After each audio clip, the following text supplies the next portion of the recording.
Hello and welcome to the Book Club Review. I'm Kate and this is the podcast about book clubs and the books that get people talking.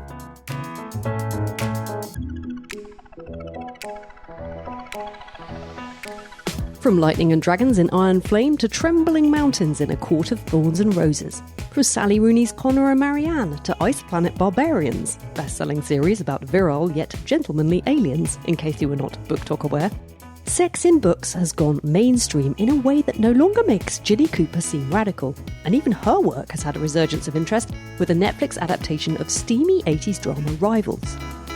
A recent invitation to contribute to a Stylist magazine article recommending hot books made me realise I have more interest in this subject than I'd first thought. From serious highbrow literature to warm and cosy rom-coms, what do we want or need from writers when it comes to including sex in their books? To help me consider the matter, I'm joined by Elizabeth Morris, the creator of Crib Notes, a monthly newsletter full of reading recommendations aimed at busy mothers. Formerly, Elizabeth ran events at Waterstone's Gower Street Bookshop, one of which was dedicated to good sex writing. She also wrote her MA thesis on sex in Shakespeare, and let's not forget, he was the best-selling Sarah J. Maas of his day. I'm also welcoming an author who has picked his way over this ground with considerable aplomb. Alex Allison's debut novel, The Art of the Body, won the Somerset Maugham Award, and his second, Greatest of All Time, has just been published. The story explores a relationship between two young Premier League footballers that is both rivalrous and physically intimate. A chance lunch with Elizabeth found him strong-armed into joining us to represent both writers and the male point of view. For if men aren't reading Akotar on the tube, where are they getting their fictional spice kicks? Keep listening to find out. We'll also be bringing you our recommendations for books we think push all the right buttons, once we've figured out what those are. All that coming up here on the Book Club Review.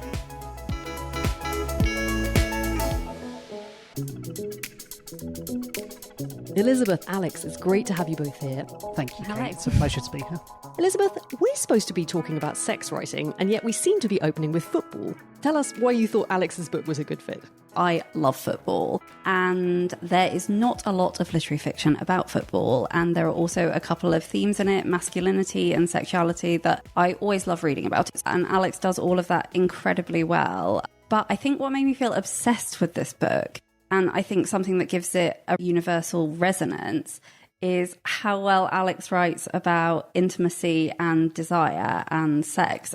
Reading this book was very similar to my experiences reading Call Me By Your Name or Normal People by Sally Rooney, where there was this incredibly propulsive erotic charge that ran through the book, these crescendos of desire that made it so incredibly page-turning. So that really impressed me, and I was just fascinated about how Alex had written this book. There is this incredible charge between these two young male protagonists and this relationship between them that starts with a rivalry, a professional rivalry, and quickly becomes something more than that. And yes, it does have these scenes of physical intimacy, and the physicality is almost as clearly written about as the games, the matches, which are also incredibly vivid and incredibly compelling, and they're also quite physical. Also, the one informs the other, doesn't it? Because you've got these heightened emotions on the pitch and then the proximity of these two players. And that's what makes it so intense, I think. Yeah. Well, Alex, let's let you tell us. Yes. You've heard what we thought.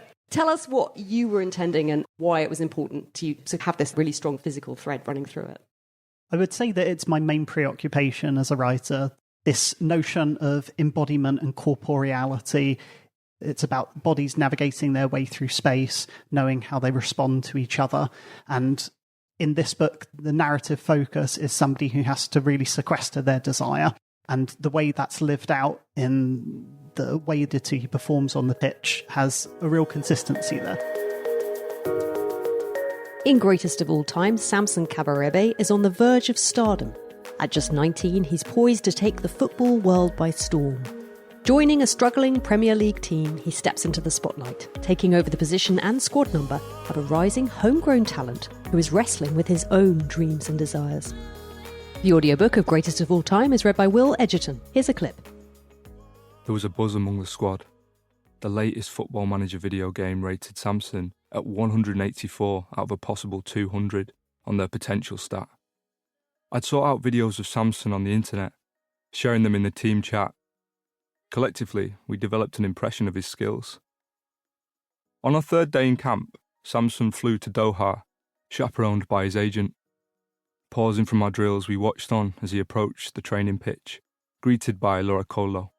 The manager clasped Samson's hand in both his own, shaking gratefully. "Where's this one from then?"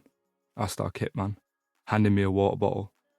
"Monaco," I said, observing as Samson removed his sunglasses, hanging them from the collar of his sharp white polo shirt, while his agent and the manager laughed and slapped each other affectionately on the back. Samson shifted his weight from foot to foot like an impatient child, glancing over to us, to the pitch. "No, I mean, where's he properly from?" "Oh, I think he's played for the French under-19s, but the gaffer says his family's from Rwanda." "Where the fuck's Rwanda?" From what we'd gathered, the deal was confirmed, and Samson would be joining us on a season-long loan, playing in his natural position as a centre-forward, the same position as me. Will Edgerton there, reading from Greatest of All Time. Alex, in the acknowledgements, you talk about your own football club, which is Wimbledon AFC, which you're a part owner of. Is that, I know so little about football. Is this is one of those clubs that's part owned by the fans? Is that right? That's right, yeah. So it's less impressive than it sounds. You can be an owner of Wimbledon at a cost, I think, of about £35 a year, which gives you full voting rights on the club, equal to somebody who's put in millions of pounds. But yeah, we've got a really unique history. The club brands itself as having the greatest story in football. We had the biggest injustice in British football history committed to us when the club was relocated to Milton Keynes in the only instance of franchising in British football. The club decided that they were going to start like a phoenix from the ground up in the 9th tier of English football. It took us 9 years to be promoted back into the professional ranks, where we now sit still in League Two. It felt to me incredibly rooted and grounded in how football works, how people behave within the sport of football.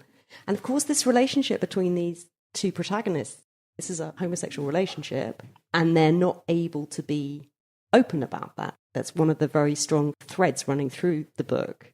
And in your acknowledgements, you reference the fact that for many sports people, that's the case, and you hope that's going to change. And I just felt like that was really a really beautiful thing about this book, that it was holding that up. Yeah, it is explicitly the message that I'm trying to communicate, that the narratives around being gay in sport don't have to be centred around shame. You can't compete with the entertainment of football, right? What you can do is have a very human-centred story at the heart of it, where it's this under-acknowledged, under-explored area of people's life that's hyper-documented journalistically without ever really having a large degree of sympathy for the players.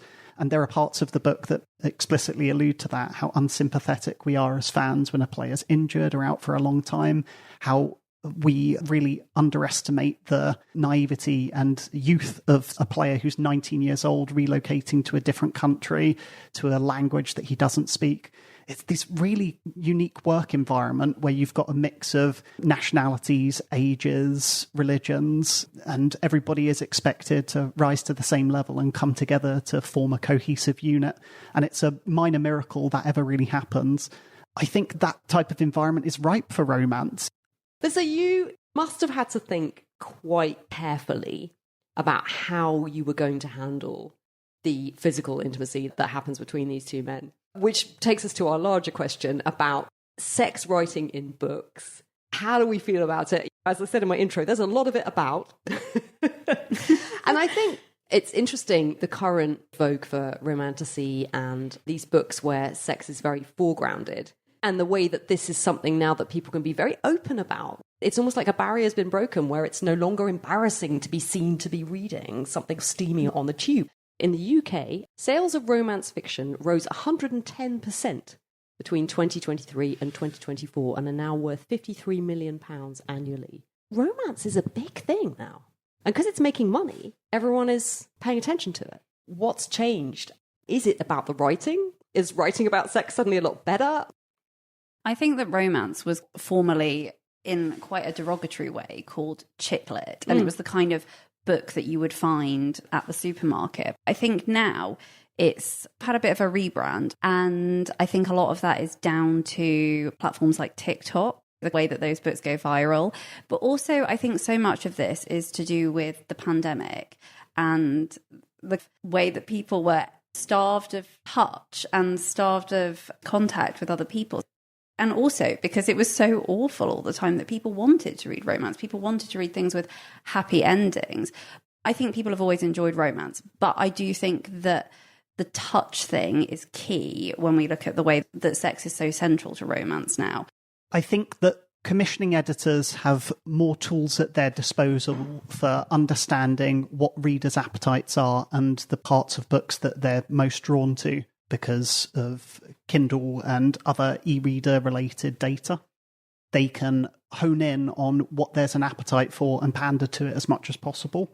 Within literary fiction, I think that the biggest and most noticeable trend that correlates is the rise of autofiction over the last decade, where it's aligned with people's appetite for authenticity in writing and experiencing real stories that have sex as a major centre to them. There's also the opposite of that, which is wildly improbable fantasy. At this point, let me tell you a little bit more about ICE Planet Barbarians by Ruby Dixon, which I mentioned in my introduction. 22 books, each of them about 200 pages long, about some women who get kidnapped by aliens and end up on this planet where they encounter 7-foot blue humanoids who are just large in every sense of the word, who, although mainly interested in mating, as it's termed in the books, apparently do it in a very loving, consensual, obliging way. At one point, one of the books was the 5th most sold book on Amazon. They've sold hundreds and thousands of copies. I spoke to 2 editors who work at Headline at the Eternal imprint. They publish all of the romantasy stuff. They talked about the way that the sales have grown, but actually the appetite for romance has always been there. And what is actually the case now is just that publishers are publishing them in a mainstream way. Before, a lot of it was fan fiction that was online, or it was self-published stuff. So I asked the question, what do these books tell us about sexual appetites amongst readers? Because a lot of them are about mermen, and as you say, these aliens whose genitals are apparently based on the rabbit vibrators and dildos.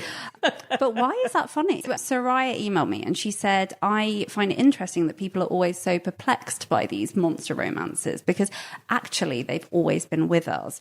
For example, she talked about Hellboy and Dracula, even though I would say personally I find that quite predatory. I think the thing about these monster romances and these romances with men who are maybe mermen or half man, half something else, is it's a way of safely exploring sexual desires. And one of the key features seems to be things like biting, so these different elements, or male creatures who have forked tongues, which are especially useful for female pleasure, and tentacles that can be used in several orifices.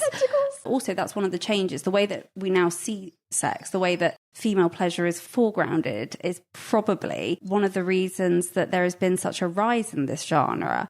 It's a publisher's dream when they can put out a series that regularity and the volume that the writers are working at. I think sex writing does lend itself to that. I'm sure that the readers are encountering scenes that have echoes of previous scenes pretty consistently because there's only so much variety that you can do.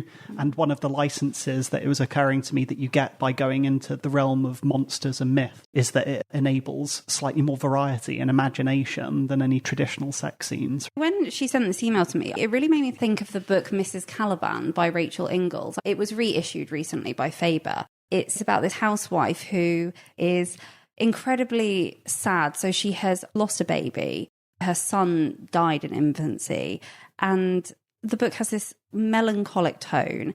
And then this amphibious sort of man escapes from a local zoo and appears at her house. And she hides him. And there's this incredible tenderness that unfolds between them. And there's this beautiful sex scene where actually not very much is revealed. But what happens is, so she's been caring for him, she's been finding him things to wear and things to eat. And I think that kind of trust and care and tenderness lends itself to sex scenes very well. And when you've seen that build up between two characters. And it's this woman who feels so underappreciated and has lost the sense of her desirability or lovability. And I just think it's so beautiful, that scene, even though not much is shown. It's hard to write about sex well. It's hard for it to be convincing. It's hard to do it in such a way that it doesn't jolt you out of the story that you're reading. And we notice it when it's bad. And that's why, for many years, the Literary Review was able to have the Bad Sex Awards, where every year they would pull out 3 or 4 titles where they found some fairly excruciating passage, which, when held up in isolation, it does make you think, oh, gosh, yeah, that's awful. Yeah. It's just embarrassing. They stopped doing it in the pandemic. They said that they felt like things were bad enough that they didn't need to inflict bad sex on people as well. But actually, it felt like there was a real sea change where it felt like we want writers to try at this. We want to read this. It's important. It's an essential part of human experience. And we don't want writers to feel that they have to be afraid of having a go at writing it. You know what I mean? It felt like this atmosphere of criticism and negativity around sex writing wasn't helpful, and it wasn't really what people wanted. I always really hated the Bad Sex Awards, which is why when I was at Waterstones Gower Street, one of the first things I did when I started working on the events programme there was I set up this good sex writing night to coincide with the awards of that year, because I always found it so churlish and so ungenerous when it came to writing, because I think that writing about intimacy is something that does require freedom, but also sex is something that can be awkward and it can be confusing, it can be funny. There are so many different things that come into play during sex, and that's probably true of writing sex. Anyway, I just didn't like it. I think the thing to say is it was very tongue-in-cheek. It was a very literary world joke, and I think it felt like they had a lot of fun doing it. And even now, if you go to the website and you browse through, the excerpts are very funny. I'm looking at the 27th Bad Sex in Fiction Award, which I think was the last one they did, 2019. The winners were the Office of Gardens and Ponds and Pax, but they pulled out some excerpts from the other shortlisted books. The River Capture by Mary Costello. He clung to her, crying, and then made love to her and went far inside her. And she begged him to go deeper, and no longer afraid of injuring her, he went deep in mind and body, among crowded organ cavities, past the contours of her lungs and liver, and shimmying past her heart. He felt her perfection. City of Girls by Elizabeth Gilbert, author of, more famously, Eat, Pray, Love. Then I screamed as though I were being run over by a train, and that long arm of his was reaching up again to palm my mouth, and I bit into his hand the way a wounded soldier bites on a bullet. And the last one, Dominic Smith's The Electric Hotel. The actual lovemaking was a series of cryptic clues and concealed pleasures, a sensual treasure hunt. She asked for something, then changed her mind. He made adjustments and calibrations, awaited further instructions. There's just something so funny about that in the context of the other two. So it is funny, right? That is very transactional. But I also think that there's something so contradictory in this idea of wanting good writing, and then when people are putting an effort into writing, even if it doesn't necessarily land in terms of feeling sexy or whatever, laughing at it. I would say that it left a potent legacy, not least in the way that Twitter writes about men in particular and their attempts at sex writing. I'm sure that you've seen people memeing the idea that men write about how women go boobily up and down the stairs. But from the writer's perspective, it can be an intimidating thing to undertake, particularly if you're ambitious enough to try and write a narrative point of view outside of your own focus. To be able to embody and inhabit somebody and think about what it means to navigate the world in their body is centre of what it means to do good sex writing. And I'll maintain that good sex writing doesn't always exist to titillate. And that's been our focus in the conversation so far, because that is functional purpose of the romantic novel, beyond being generally entertaining and helping out all of that wish fulfillment. But sex scenes in books that have stayed with me most powerfully, and the things that I look to at reference material, are always sexual interactions that are formative for the characters.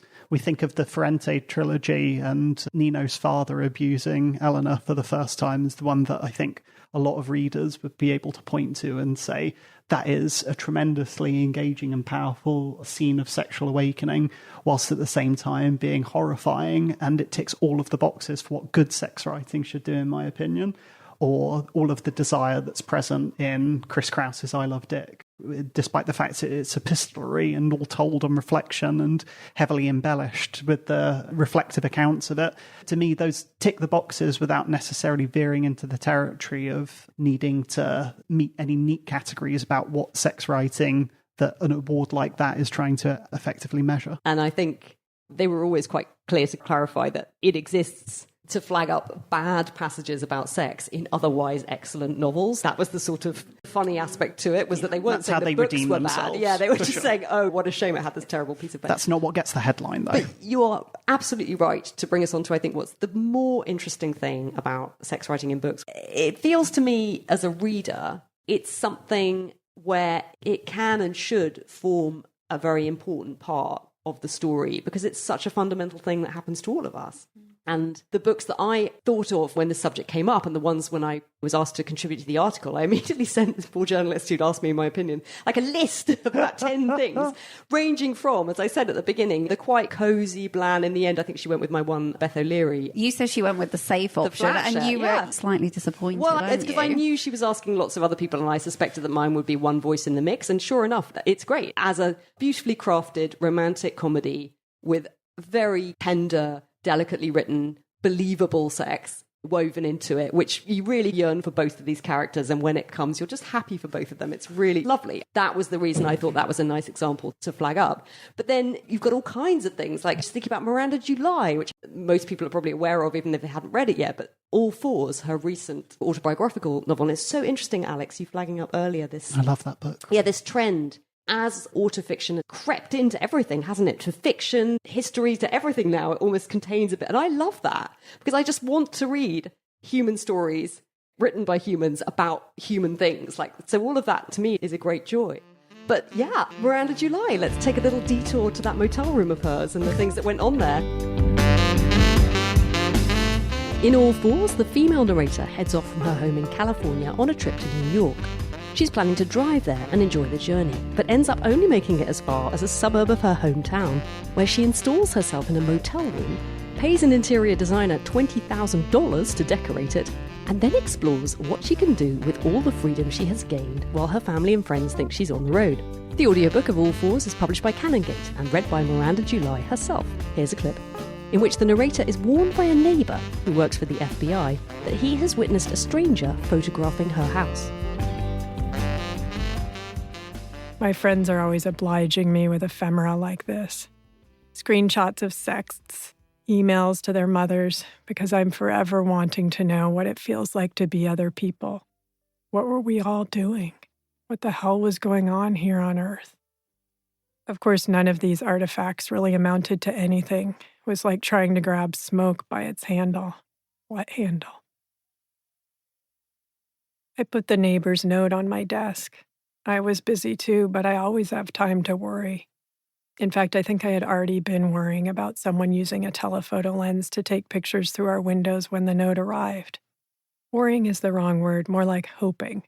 I hoped this was happening and had been happening since my birth, or something along these lines. If not this man through the windows, then God, or my parents, or my real parents, who are actually just my parents, or the real me, who's been waiting for the right moment to take over, tap me out. Just please let there be someone who cares enough to watch over me.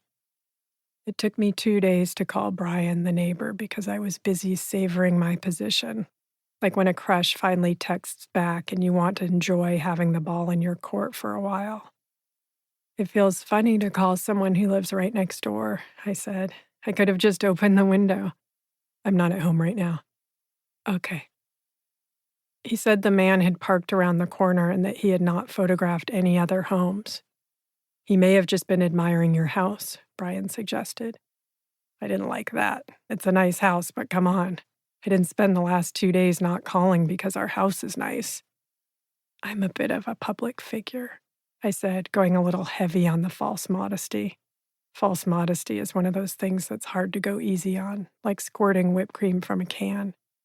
He said that was why he was concerned, because of my notoriety. I humbly replied, "Thank you. It's really so nice to know you're keeping an eye on things." "It's literally my job," Brian said. I said, snapping out of it, "I'm not a household name. I won't go into the tedious specifics of what I do, but picture a woman who had success in several mediums at a young age and has continued very steadily, always circling her central concerns in a sort of ecstatic fugue state, with the confidence that comes from knowing there is no other path. Her whole life will be this single conversation with God. God might be the wrong word for it. The universe, the undernetting. I work in our converted garage. One leg of my desk is shorter than the others, and every day for the past 15 years I've meant to wedge something under it, but every day my work is too urgent. I'm perpetually at a crucial turning point. Everything is forever about to be revealed. At 5 o'clock, I have to consciously dial myself down before re-entering the house, like astronaut Buzz Aldrin preparing to unload the dishwasher immediately after returning from the moon. Don't talk about the moon. Miranda July there, reading from All Fours. That, to me, although I found it sometimes eye-wateringly explicit, still felt to me like a very convincing account of one woman's sexual experiences, and I was very happy to read about them. Yeah, I really love that book, and I love Miranda July so much. I remember reading it on the tube and being like, oh my gosh, this is almost too much to be reading this on the tube. What I love, though, about Miranda July is the kind of wackiness to her. I think sometimes she will say things that many people would not comfortably say, and she puts the reader into quite an uncomfortable position a lot of the time. But I love that, and I love the fearlessness in her curiosity about her own body and what turns her on. And also in her newsletters, there's all this stuff about crystal dildos, and I love that experimentation. And I actually think that's really what we need, especially from and for women, because as I say, so many of us have grown up under the male gaze. I think that this idea of women recalibrating their desires and working out what turns them on is really important. And also the idea of sloughing off the shamefulness of the female body. What I especially think of in All Fours is the man that the protagonist meets, who she's intensely attracted to. They don't actually have sex, but they are attracted to each other. And there's this incredible scene where he puts her tampon in for her. And I loved that. I thought it was so amazing. Yeah, so because she's married and he is also married, yes, but they both recognise this mutual attraction, they basically achieve intimacy without actually having sex. And the way that this is done, I agree with you. I thought that was an extraordinarily powerful scene and also felt very taboo breaking. This tampon being the central element of it. So, Alex, there aren't many men I feel like could sit and comfortably have a conversation about the sex scenes in Miranda July's All Fours. What a compliment. I'll take that. But you must feel slightly lonely. Are there many men that you're aware of who are happily hoovering up this kind of stuff? My social group of men don't really read literary fiction in general. My pub friends that have a lot of influence over me being able to get an authentic voice for the football book are quite distinct in their interests versus that. But the male reader of literary fiction does exist, and increasingly have really elevated expectations for what good quality should feel like. And I think that it's commensurate that we try and rise to that and deliver good, well-told and well-thought-through experiences. I think that the publishing machine is a lot better equipped to market to women, and I think that it's a lot better equipped for commissioning editors to recognise what is going to fulfill any kind of sexual fantasies and interests of their primary readership, which is going to be overwhelmingly women. I think if you look at the data, literary fiction is something like 75 to 80% consumed by women. But that doesn't mean that a novel like The First Man, which is Miranda July's one about really weird cross-age gap lesbian relationship that's predatory in a lot of ways, isn't going to land for people because they don't immediately relate to things. I would push back on the notion that the rise of autofiction is down to people's appetite to relate to things. I think it's down to them having the opportunity to tell stories that would go otherwise untold. We're all bored of the same stories. Hollywood feeds us enough of that, recycling old ground. The novel as a form and a medium gives us opportunity to really innovate in ways that something like Miranda July's writing is right on the modern edge of. She does stupendously imaginative things. Whether or not it has autobiographical elements to it is of little interest to me. It's the telling and exploring of those really strange and quirky relationships in tremendously talented ways with a whole load of literary merit that means that it deserves all of the attention that it got.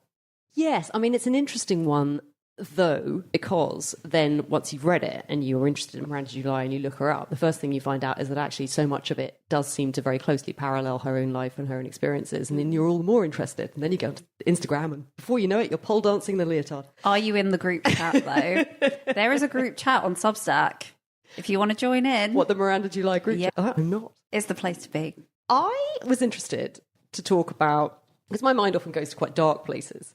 Another book that immediately popped into my mind when I was asked to recommend a book, a kind of hot book, was Nobel Prize winner Han Kang's The Vegetarian, which was the book that really, here in the UK, first put her on everyone's radar. It won the Booker International. I think that's why I read it. We did it for book club. It was one of the first books we ever did on the podcast. It's a great choice for a book club, yeah. Such a good book club book because it's so interesting and it's about a woman who makes what seems like quite a straightforwardly assertive decision that she will no longer eat meat. The Vegetarian was published in South Korea in 2007, with an English edition translated by Deborah Smith being published in 2015. It then won the Booker International Prize, while Han Kang went on to be awarded the Nobel Prize for Literature in 2024. The story is told in 3 parts, with the first narrated by Yong-hai's husband, Mr. Chong. The second section focuses on Yong-hai's brother-in-law, and the third section focuses on her sister. The audiobook is published by Belinda and read by Janet Song and Stephen Park. Here's a clip from the first section, when Yong-hai's husband is struggling to understand his wife. She was a woman of few words. It was rare for her to demand anything of me, and however late I was in getting home, she never took it upon herself to kick up a fuss. Even when our days off happened to coincide, it wouldn't occur to her to suggest we go out somewhere together. While I idled the afternoon away, TV remote in hand, she would shut herself up in her room. More than likely, she would spend the time reading, which was practically her only hobby. For some unfathomable reason, reading was something she was able to really immerse herself in. Reading books that looked so dull, I couldn't even bring myself to so much as take a look inside the covers. Only at meal times would she open the door and silently emerge to prepare the food.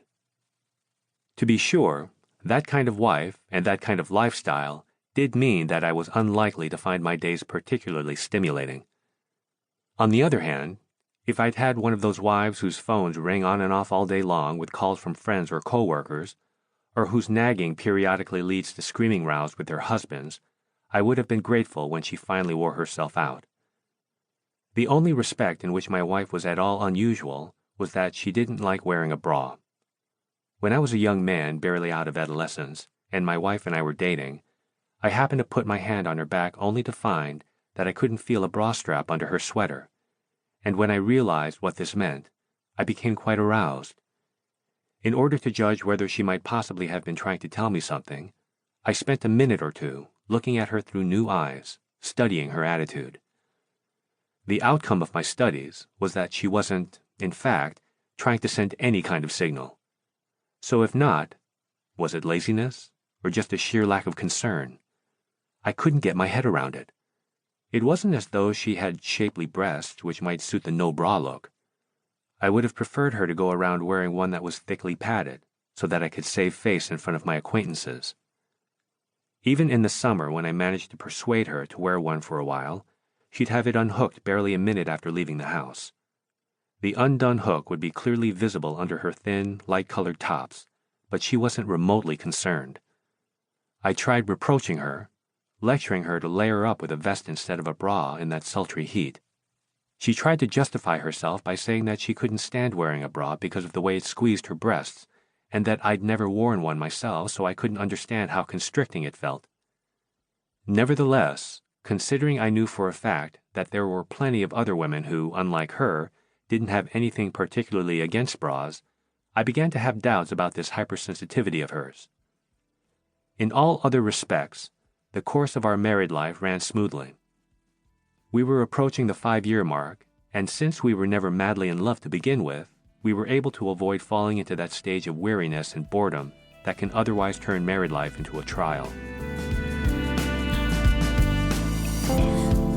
So this decision to become a vegetarian is a turning point for the main character because in the context of the novel, this is incredibly transgressive and is viewed as such by her family. And they're all terribly negative about it and really put a lot of pressure on her to conform, as does her husband.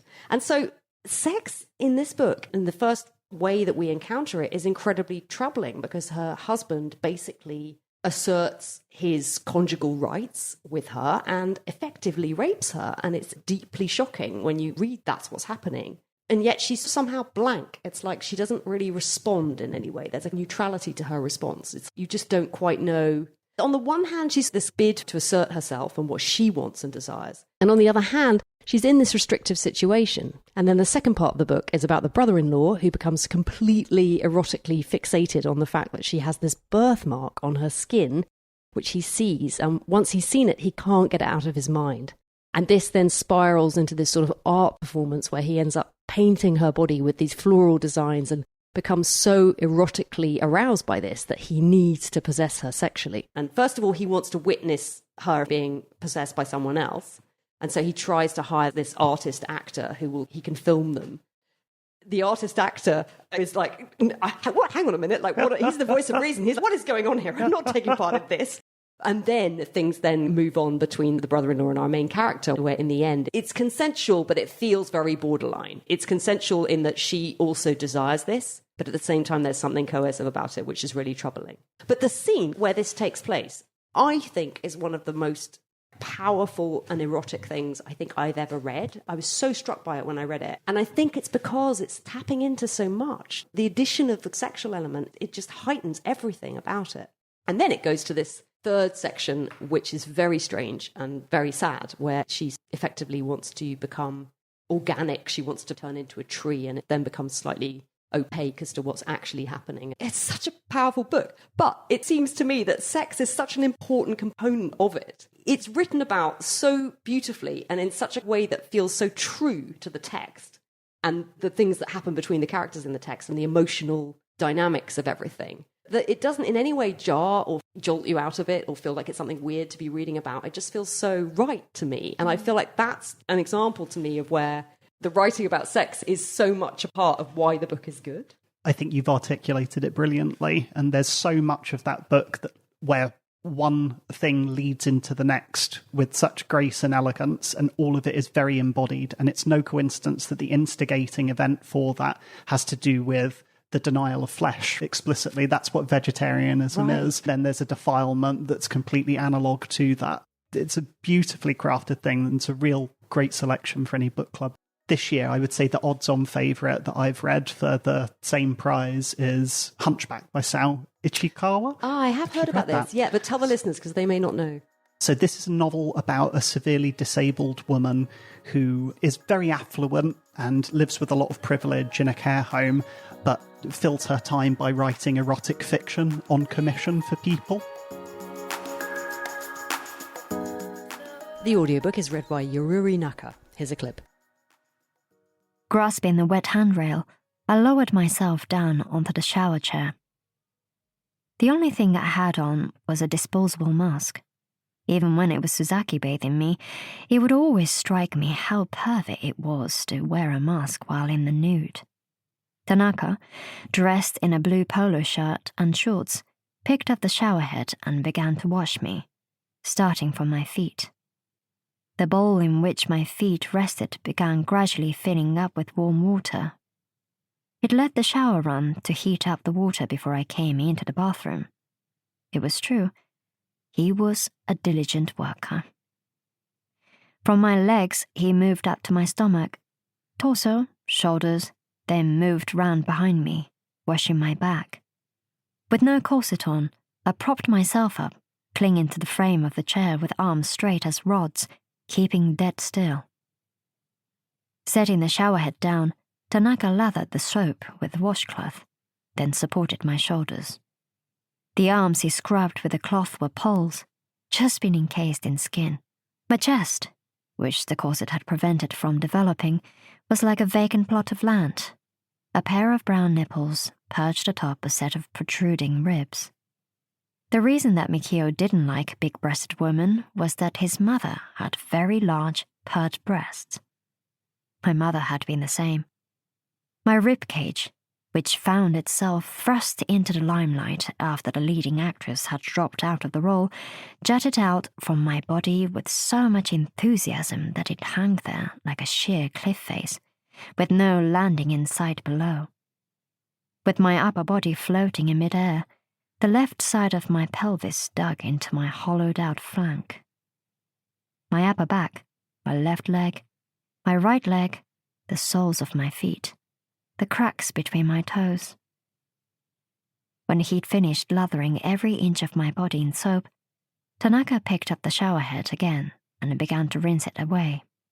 If water came in through the opening of my track, I was in trouble. Tanaka stood his hand by my clavicle so as to shield it from the shower spray. I assumed that Suzaki, self-isolating at home, had sent him tips on how to do it. I didn't look at Tanaka and had no interest in the expression on his face. I imagine he felt a similar disinterest towards my body. Unlike the non-consensual care administered by the opposite sex that took place in heavy-handed healthcare facilities and hospitals, this was a situation I had consented to. Disabled people were not sexual beings. I had assented to the definition that society had created.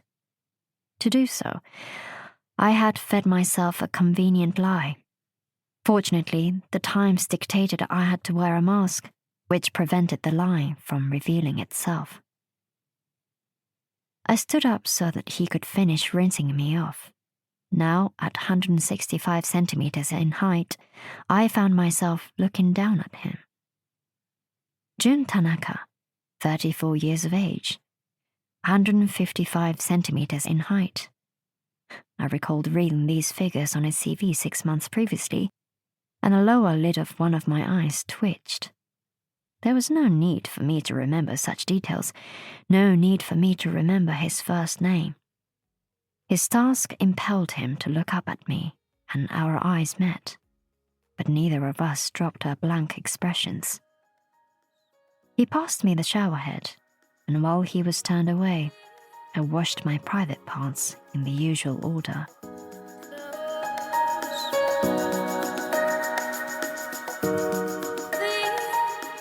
Yuriri Naka there, narrating from the audiobook of The Hunchback, which is published by Penguin Audio.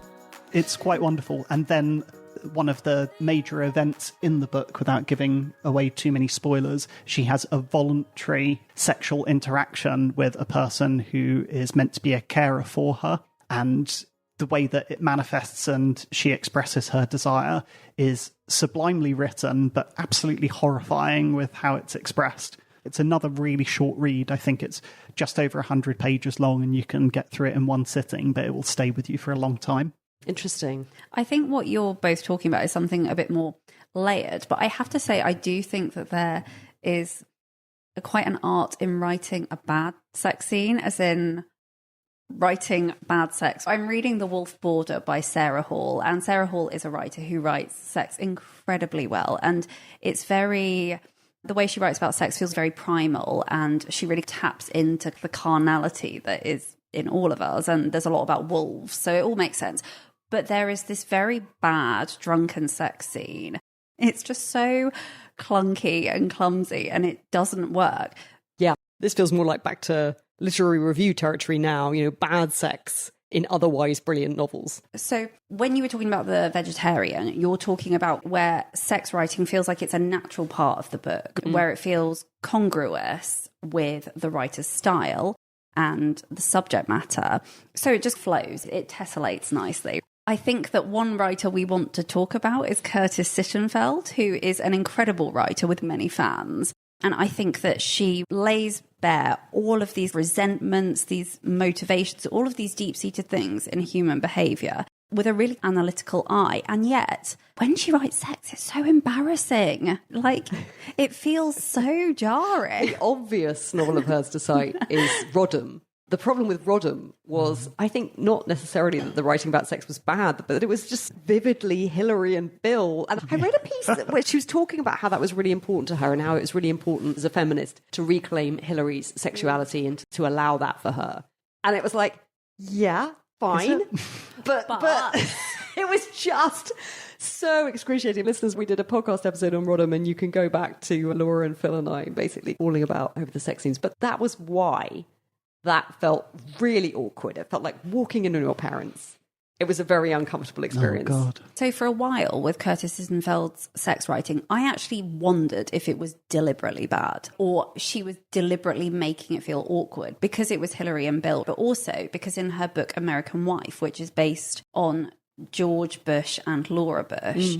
And again, the sex in that is so cringy because she's, oh, fabulous sex, but it's actually George Bush. But also in her book Eligible, which is a rewrite of Pride and Prejudice. Oh, I couldn't bear that book. I found it It's quite a silly book anyway, but I really enjoyed it. But so Darcy is this incredible surgeon and Elizabeth is very sensible and has moved back to her family home to help her parents.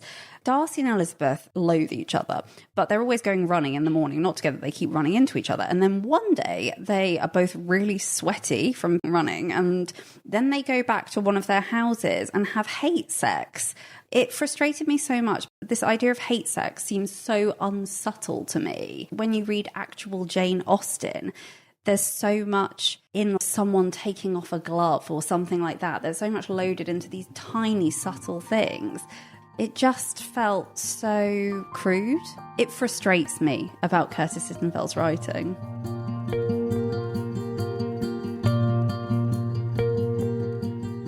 Coming up, our recommendations for books where we feel the writing about sex enhances rather than detracts from the novel as a whole. You may have noticed an advert or two in this episode. If you prefer to avoid those, you can come and listen to the episodes ad-free over on Patreon. Patreon is a nifty platform that allows people to support the shows that they love. You can listen via the app or in your own usual podcast player with the RSS link. And don't worry, I give you full instructions on how to set this up. But it's not just ad-free episodes. You'll also get the Book Club Review Weekend, the extra show I make just for subscribers. That's a topical mix of news and interviews with reader friends and bookworld folk. You'll have full access to our chat groups, where you'll be able to swap book recommendations with me and other Book Club Review listeners. It's an amazing community there, and I get so many good book tips. And if you want to come and talk books with me in person, at the higher tier, you can join the monthly book club. We meet on the last Sunday of every month over Zoom, which I then make into a special catch-up episode for anyone who couldn't make the live discussion. Next up for us is Perspectives by Laurent Binet, enticingly described as a historical epistolary detective novel stuffed with real-life Renaissance artists behaving badly. Head over to patreon.com/The Book Club Review for all the benefits and how to sign up, or find the link in the show notes. Now it's back to Elizabeth and Alex. If we're not reading ICE Planet Barbarians, what are the books we think explore sex in brilliant, novel ways?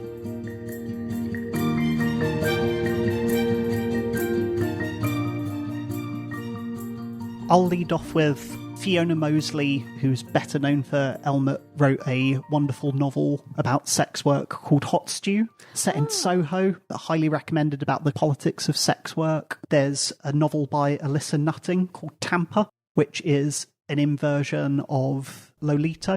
It's about a predatory school teacher lusting after teenage boys, and does a brilliant job of centering that in Florida and American culture.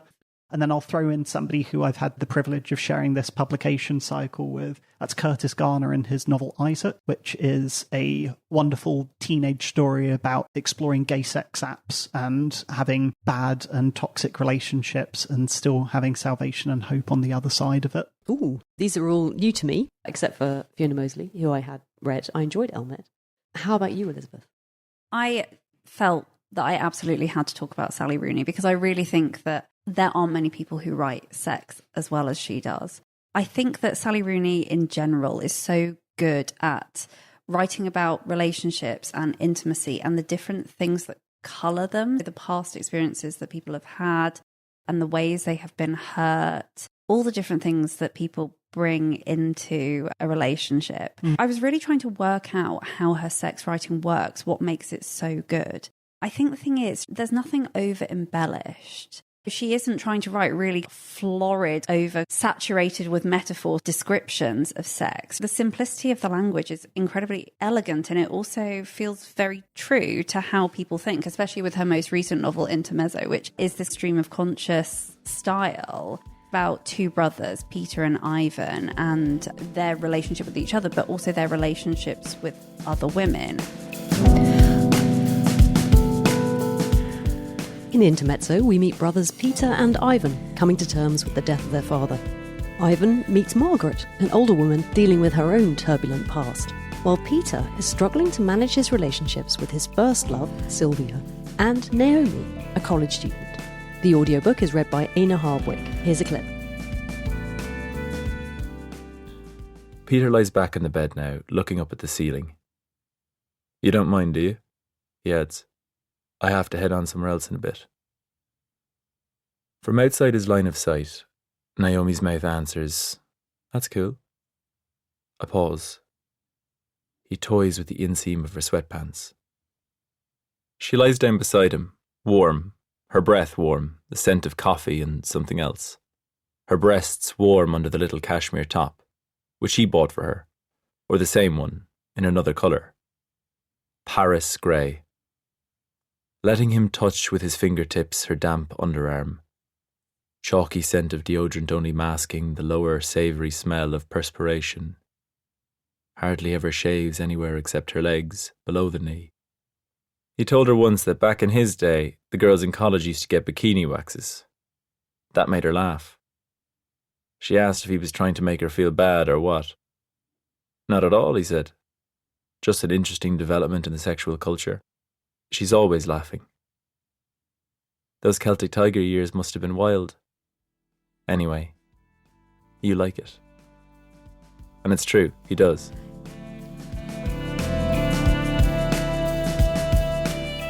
Aina Hardwick there, reading from Intermezzo, which is published by Faber.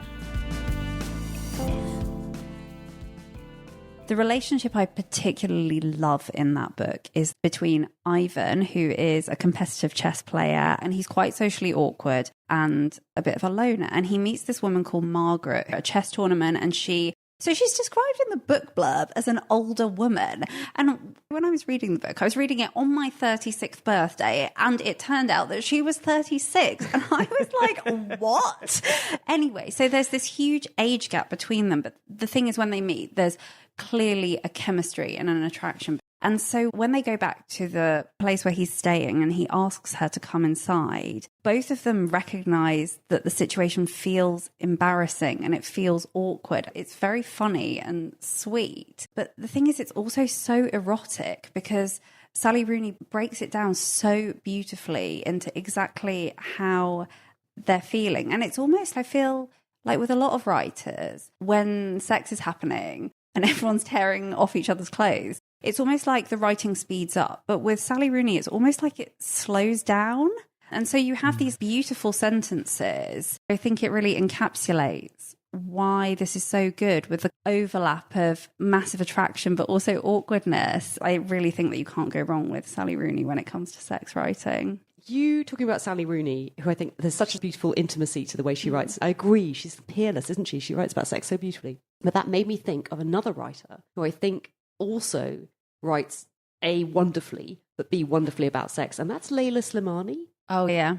Have you read her, Alex? The very famous one of hers is called The Nanny. I'm hesitating because it's called Lullaby. It was called Lullaby in the English publication. That's right. The Nanny in US. French. That's right. So Lullaby in its English form. And it's a horrific story about a nanny, based on a true life thing that actually happened, about a nanny who kills the two young children that are in her charge. I was having a chat with someone earlier on today, and we were talking about that book, and this person I was talking to was saying she hadn't been able to read it. And I was trying to say, even though it's so awful, the subject, that you feel like you couldn't possibly face it, it's not really what that book's about. And that's one of the wonderful things about it, is it's about money and about class and about privilege and all of that. And the way that she manages to write that novel about this subject is just extraordinary. Anyway, so loved her from that. And then I went on to read the first two books in her trilogy that she's currently working on, which begins with The Country of Others. It's the story of the different generations of her family, or it seems to be based on her family. It starts with her grandparents' generation in the first novel, grandmother Mathilde and her husband, and their relationship, which is very intense and very physical, and the way that sex is written about there, and then it moves to the next generation in the following book, and it just felt it's so effortlessly woven in. I think she's such an underrated writer. I wish I heard more people talking about how great Leila Samani is, because she is so good. And there are so many things I feel are really lauded that I don't think are nearly as good. Sorry, it's my plea for people to read Leila Samani. But she's in a class of her own, or maybe not in her own, but she's in a class with these writers that we really think are exceptional. And she is right in there. And yet her name, I feel, doesn't often get mentioned. And that's a real shame. While you were speaking about intermezzo, I remembered that the relationship that Margaret has exited from and the presence of her ex-husband in that novel is definitely the type of thing that I was aspiring to write, in terms of what I said earlier about there being a lingering threat without it being explicitly manifest or having any reasonable repercussions. Her reputation and integrity in the small village where she's based, and Ivan as a disruptor to that, is really potent in a way where it feels like it has consequence to them, a human level, without them dangling a knife over your neck in a way where it makes the rest of the novel unappetizing, and every scene with that relationship as its focus be coloured by it. They're still able to relax in amongst themselves. You're both whetting my appetite to read it. It's one of I did a show recently with an American podcaster, and they did a lovely episode on books they call benchwarmer books, which is obviously this US Lovely team. Football term. Exactly. Right. So do we have it here? Because I wasn't really familiar with it. Basically, yeah, it's those players who are good, they're in the team, but they tend not to get played. They're just waiting on the sidelines. My narrator is for most of the season. But in I this love book. this applied to books. It's those books that we have on our shelves, and we want to read them. They're good enough to be there, and we really want to get to them. But for some reason, we never quite... And Intermezzo has been on my shelf since it came out, and I have not yet got it's a chunky one as well. I was going to say that you can't call Sally Rooney a bench warmer. It's just in that way that it's been sitting there. I'm dying to read it, and yet I haven't yet managed Surely to crack Sally the spine. Rooney is in your starting 11. Like... She's an impact sub at this point. You come on, save the year when you're having a fallow period in terms of literary quality. Can I talk about... the last thing I wanted to flag up, all these things keep rushing to my mind, actually. The one thing I feel like just must be mentioned is the Canadian classic by Marianne Ingals, which is called The Bear. Have you read The Bear? I haven't read that. Alex the Bear? I'm afraid not, no. So I was pretty intrigued by The Bear, mainly because the main character is a librarian. Anyway, The Bear is actually really good. It's a very strange. She ends up getting this job as an archivist, and she has to go and work on this remote island. This is in Canada, so it's like in the Canadian wilderness. It's this remote island, this uninhabited house, where there is this library that's been abandoned, and she's been contracted to go in there and catalogue what's in it. And while she's in this place, enjoying the solitude, actually, and I think the change of pace and the nature, this gets taken to the extreme that she starts to form this relationship with this bear. And the funny thing about the book and the way that it's written, there are two funny things. One is that the relationship becomes physical, as in I didn't sexual. expect it to go in this direction. And the other is the bear isn't a metaphor. It's really a bear. The book is very clear about this. So Canadian. And at every moment you think it's going to become metaphorical, and it never does. Okay.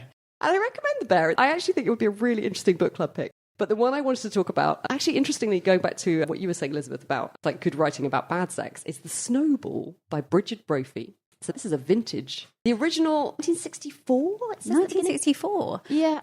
But it was reissued, and that's why we ended up reading it, because this lovely new edition came out, published by Faber. Yeah, I know. A very smart cover. So for a long time before that, this book was actually completely out of print. And when I worked at Waterloo and Gower Street, we did this book for our Forgotten Fiction book club. Did you? But the thing that was problematic was that we were running this book club in a bookshop where you could buy books, but you could not buy that book. It's such a funny one, because we did it for the podcast. I guess it must have been a book club pick.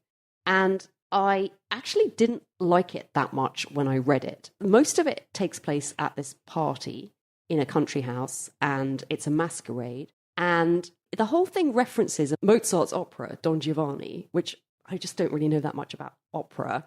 And so it felt like this very clever cultural frame of reference that was completely lost on me. And it builds this tension between the main character, the guest who's attending this party, and this man in a mask that she meets, and this incredible frisson between them. And they keep meeting and having these conversations and then parting again and then coming back together. And it all actually then builds up to them leaving together and going back to his flat and then having sex. You do actually get this incredible build, and then you get this consummation. And what's really interesting about it, given the time it was written, is that the woman is very much It's very much sort of her perspective, her point of view, how she feels about it, and the fact that she actually, of the two of them, isn't prepared to pursue it. She is the more powerful one in this relationship.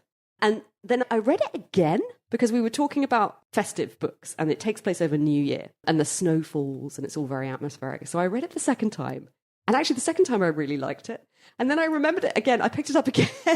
And all I meant to do was like flick through it. And I found myself reading it again for the third time for this episode. And I am now a huge Snowball fan. I love this book. I think it's really great because it's so clever. Intellectually, it's so clever. And yet it's also incredibly sensual, and you really believe in these characters, and you really believe in the conversations that they're having, and you believe in this arc, this internal arc that goes on with this woman and event and how she feels about it. And I just love it. I think it's really, I've come around to thinking it's a work of genius. So that's my third recommendation, The Snowball. Elizabeth, did you have another one? I really want to talk about Emma Forrest's memoir, Busy Being Free. And I think the thing that's really interesting about this book is most of the book is about celibacy. Emma Forrest was married to a Hollywood actor, and they lived in this incredible mansion in LA, and then they divorced, and she and their child moved to an attic flat in London. Also, that's the beginning of the Trump presidency, and she decides that she has had enough of men. And also, she is someone who is very conscious that for all of her adult life, she has always pursued feelings of infatuation. And she says, okay, what if I just spend the entire term of Trump's presidency being celibate? A lot of this book, she's talking about lovers she's had in the past. She's talking about her marriage, but she's also talking about this experience of female solitude. At the end of the book, she does start having sex again, and she has these dates with younger men, which are, when you get to it, they're so incredibly sexy because she's built up this sensuousness throughout the book. She's a very alluring writer, and she writes in an incredibly multi-sensory way. So the whole book is soundtracked by David Bowie and George Michael and all of these rock stars, and she writes beautifully about clothes, and she commissions these Murano glass stairs. Maybe I'm imagining that, but I think it's true. Wow. But she commissions this beautiful staircase for this flat because she is looking after a child, but she also wants something beautiful. And she talks about looking at the moon out of her window and finding the moon deeply sensuous. So then when you get to her having this sex with this young man who she calls Q, who's 27, you're looking forward to sex coming into play. Also, this whole book, this period of celibacy, is exactly what I was talking about earlier, where you're repositioning yourself outside of the male gaze. So she says before, she used to always look for being desired, but now she's interested in desiring. She talks about the sex, and she talks about not feeling any shame. But also what I love is there is this fearlessness that she shares with Miranda July, although not quite so wackily. But she's talking about sexting this guy, and this is the bit that I really enjoy. I'll see if I can remember it by heart. She's talking to one of her mum friends about sexting. She sent this message to him saying that she wants to keep his semen in a locket around her neck so that she can taste him whenever she wants, which I quite enjoy because it's quite filthy. It's quite sexy. You should see mine and Alex's faces. That is I just love the humour in that, and the frankness, and the way that she talks about looking at porn and things like that. And she's very candid about her relationship with kink. I found this book so incredibly liberating, and I found it so sexy that afterwards I felt hungry to read things that were like that. I couldn't find anything else, I'm sorry to say, but she does have a novel coming out soon. Busy Being Free. I'm not sure if I would like that, but definitely it sounds interesting and one to look out for. And so we've given you a few recommendations, and of course the other book that we would heartily recommend, both Elizabeth and I, who really enjoyed it, is Greatest of All Time by Alex Allison, which is a fantastic read. Thank you so much, not just for football fans. Thank you for joining us, and both of you. I've really enjoyed discussing this subject with you. I was going to say satisfied, but I feel there's more to be said. I think you we can might say you need feel to do satisfied. a part 2. I feel satisfied for now. And yeah, until next time, thank you both very much.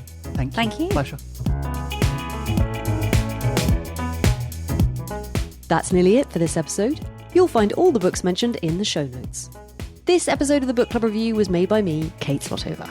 You can support me in making the podcast over on Patreon, where subscribers get ad-free episodes and extra minisodes. At the higher tier, you can join me to talk books in person at our monthly book club, held over Zoom, with a recording posted later to listen back for anyone unable to make the live session. In July, we're reading Perspectives by French author Laurent Binet. Join us to have your say on Solver Ball's time travel hit, The Calculations of Volume, in August. And in September, we're back to school with Mouthing by Orla McKay. Find all the details over at patreon.com/The Book Club Review. If you want to keep in touch, you can find the pod on Instagram at Book Club Review Podcast, while if you head to our website, thebookclubreview.co.uk, you'll find full show notes and a transcript, plus our episode archive, where you can have a browse through and listen to any one of over 175 other episodes. I couldn't pick a favourite, I love them all. And if you enjoy the shows and want to do a nice and completely free thing in support, please do leave a quick star rating and review via your podcast app. Reviews and ratings really help other listeners find the show. And if you're having a book chat with someone, tell them about the podcast. Just like book recommendations, the best ones come from a friend. But for now, thanks for listening and happy book clubbing.